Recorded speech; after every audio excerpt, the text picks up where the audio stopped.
You have no doubt heard that eggshells are very useful in the garden, which is true, but there are also some claims, a little bit more random.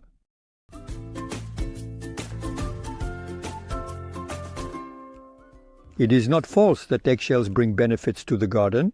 Indeed, eggshells are composed of calcium, carbonate calcium, which contributes to plant growth.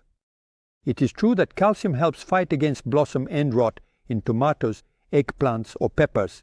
By adding crushed eggshells, it would allow fighting against tomato blossom end rot. But you should know, blossom end rot disappears when watering is more regular and the soil warms up. You have probably already seen peach trees with a net of eggshells. It is said that this fights against peach leaf curl. Well, it's completely false. Not because eggshells have no effect, but mainly because the curled leaves disappear when the weather warms up.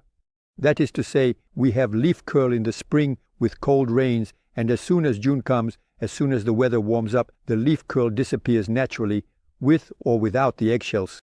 Since eggshells are rich in calcium, it is said that they neutralize the pH of a single acid.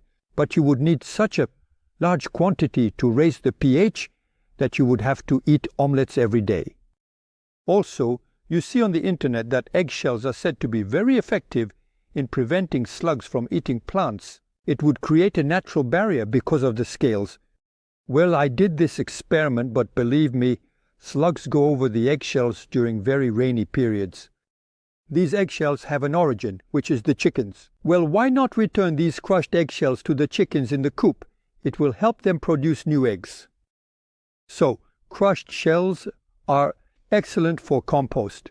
They will provide a small amount of calcium. So, instead of putting them in your trash, put them on your compost, but only on the condition that you never leave them. Whole shells, because this time you will attract rodents, especially rats.